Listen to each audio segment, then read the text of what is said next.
इतना ही कहना चाहता हूं कि चाहे वो खुशी परिहार हो, चाहे वो मानसी शर्मा हो और चाहे वो प्रिया सोनी हो, लड़की अगर हिंदू की है तो शादी करने के बाद इस्लाम ना कबूलने के नाम पर मारी जाएगी। अगर वो लड़का है, हिंदू लड़का है, तो वो मुस्लिम लड़की से प्रेम करने के नाम पर मारा जाएगा।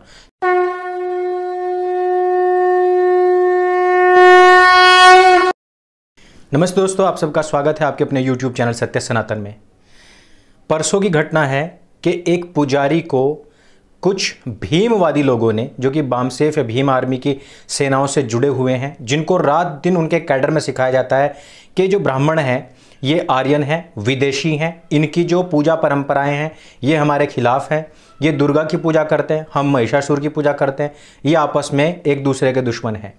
किस प्रकार से रुद्र ही शूद्र है, रावण हमारे अवतार थे और राम ने धोखे से उनको मार दिया। ये पूरी की पूरी जो योजनाएं हैं पिछले 20-25 साल से कंटिन्यू चल रही थी। वामन मेश्राम नाम का एक व्यक्ति है जिसके कैडर से उत्पन्न हुए बहुत सारे सपोले आज बहुत जहरीले अजगर बन चुके हैं, जो लगातार सवर्णों को लीलने का सपना देख रहे हैं, और वो भी लीला दुपट्टा डाल करके ही। लीला कहते हैं हमारे यहाँ नीला को। इसके चलते एक पुजारी को जिंदा जला करके मार दिया गया था। यानी कि जहां एक तरफ पीएफआई एक लाश को उठा करके साजिश रच रही थी, उस लाश को, एक मृतक शरीर को जला दिया था, तो पूरे देश के अंदर आपने देखा होगा जय भीम जय मीम करने वाले लोग इस बात का हो हल्ला मचा रहे थे कि लाश जलाई तो जलाई क्यों। लेकिन आज पूरे के पूरे भारतवर्ष में और खास तौर पर इन कम्युनिस्ट गैंग में, इनके पूरे के पूरे कैडर में सन्नाटा पसरा हुआ है, और वो इस पर बोलने के लिए तैयार नहीं कि एक जिंदा व्यक्ति को जलाया तो जलाया क्यों। जलाया सिर्फ इसलिए क्योंकि वहां पर मीणा समुदाय के गुंडे कब्जा करना चाहते थे उस मंदिर की जमीन के ऊपर, क्योंकि वो भूमाफिया थे। कुछ लोगों ने कहा कि मंदिर के ऊपर तो इसी प्रकार से हमले होने चाहिए। वो कमेंट्स में यहां पर नहीं दिखा सकता जिसमें कहा गया है कि ब्राह्मणों को इसी प्रकार से मारना चाहिए। इस तरीके की बहुत सारी घटनाएं हैं जो हमारे आपके सामने हैं। लेकिन जब ये बातें उठा करके कोर्ट में रखी जाएंगी तो आपको यूपीएससी जिहाद की तरह ही लात मार करके बाहर भगा दिया जाएगा।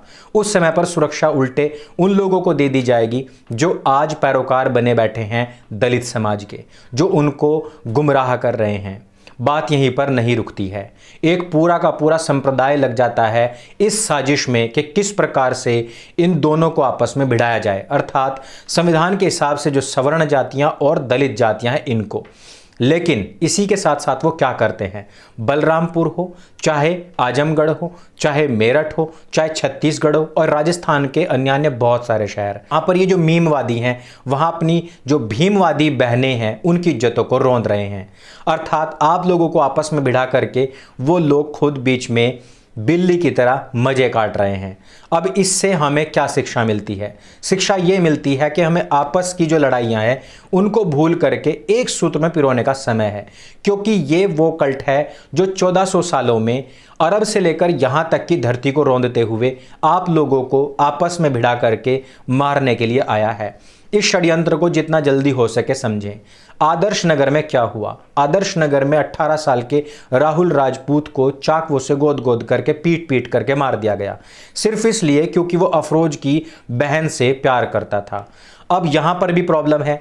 अगर एक हिंदू लड़की एक मुस्लिम लड़के से प्यार करती है तो वहां पर यह कहा जाता है कि हिंदू मुस्लिम सिख ईसाई आपस में सब भाई भाई, सारे जहां से अच्छा हिंदुस्तान हमारा, इस तरीके के गाने और शहनाइयां गाई जाती हैं जब हिंदू बाप अपनी बेटी का कन्यादान वहां पर बैठ करके कर रहा होता है।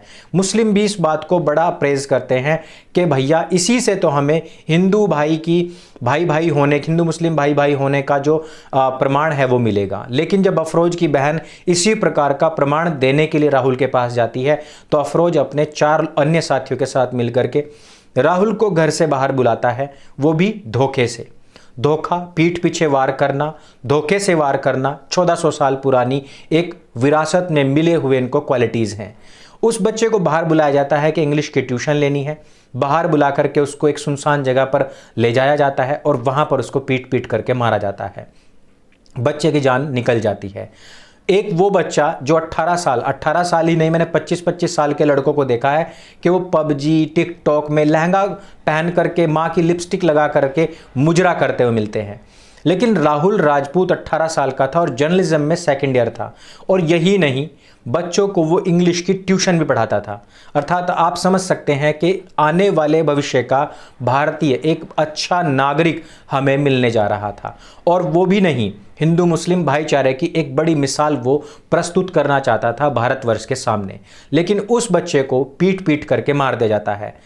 क्यों मार दिया जाता है? क्या यहां पर हिंदू मुस्लिम एकता का प्रमाण देने के लिए अफरोज की फैमिली यहां पर अपनी बहन का, अपनी बेटी का हाथ यहां राहुल के हाथ में नहीं दे सकते थे? नहीं दे सकते थे। और हमेशा की तरह यही हुआ। कुछ अफरोज नाबालिग आए, वो आकर के मार करके राहुल को चले जाते हैं।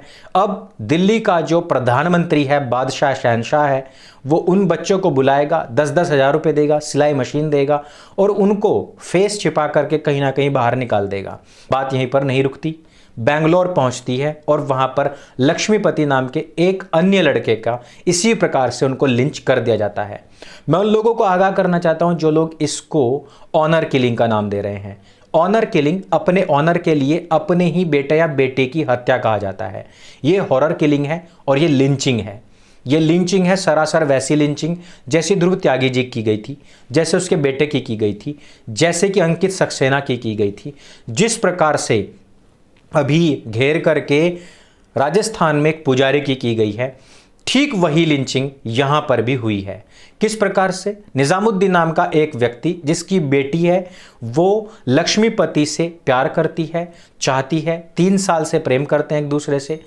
जब नहीं मानते हैं और वो हिंदू मुस्लिम एकता का प्रमाण देने हेतु निजामुद्दीन से कई बार याचना कर चुके होते हैं, तो निजामुद्दीन नहीं मानता है और निजामुद्दीन अब एक चाल चलता है। मैंने कहा ना, धोखे से पीठ पीछे से वार करने के लिए। वहां लक्ष्मीपति और उसके भाई को बुलाया जाता है कि हम धूमधाम से शादी करेंगे। बुला करके जश्न के नाम पर उनको शराब पिलाई जाती है। हिंदुओं की बड़ी कमी है कि फ्री के मांस देखेंगे, फ्री की शराब देखेंगे तो झट टूट पड़ेंगे। ऐसे ही हुआ भी, मैं मानता हूं ऐसा ही हुआ। निजामुद्दीन ने नशे में उस लक्ष्मीपति जी को गला घोट करके बेल्ट से मार दिया। वहां जो भाई था वो किसी प्रकार से जान बचा करके भागा और उसने बाहर आकर के इन बातों के बारे में बताया। लेकिन आप ये देखिए कि फिलहाल पूरे के पूरे लिब्रांडू गैंग में, पूरे के पूरे कम्युनिस्ट गैंग में और अली फजल जैसे बॉलीवुडिया गैंग में पूरी तरीके से सन्नाटा है। किसी प्रकार का कोई डर का माहौल नहीं है। डर का माहौल बताने वाला पत्तलकार भी अशांत रहेगा, वो भी इस पर कुछ बोलने वाला नहीं है। पूरे देश के अंदर शांति है और इस समय पर खुशनुमा माहौल है, क्योंकि सवर्ण जातियों के लोग जला करके मारे जा रहे हैं, सवर्ण जातियों के बच्चे चाकू से गोद गोद करके मारे जा रहे हैं या फिर उनकी बेल्ट से गला घोट करके हत्या कर दी जा रही है। मामला सिर्फ इतना है कि किसी भी प्रकार से इन लोगों को समाप्त कर दिया जाए और समाप्त भी करवा करके फिर वापस इस पर गजवाए हिंद किया जाए। सिंपल सा फंडा है। लेकिन मैं आपको फिर बता दे रहा हूं कि कानून ना इस बात को मानता है और ना ही न्यायाधीश और हमारा न्यायालय इन चीज के ऊपर कभी गौर करने वाला है।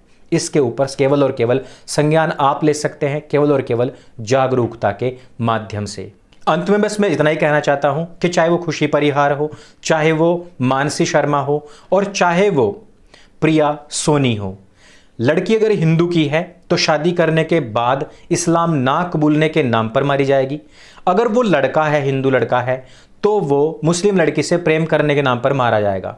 चाहे वो लक्ष्मीपति हो, चाहे वो अंकित सक्सेना हो और चाहे वो राहुल राजपूत हो और चाहे इन्ने सरीखे वो नाम जिनका मैं समय के अभाव में नाम नहीं ले पाऊंगा। मेरी श्रद्धांजलि सभी हिंदू भाइयों बहनों के प्रति है जिन्होंने अभी तक इस हिंसलामी आतंकवाद के उस सूली पर चढ़ने का वो काम किया है जिसमें कि वो प्यार का एक छोटा सा पैमाना, छोटा सा एक लैंडमार्क स्थापित करना चाहते थे, लेकिन उनको सूली टांग दिया गया।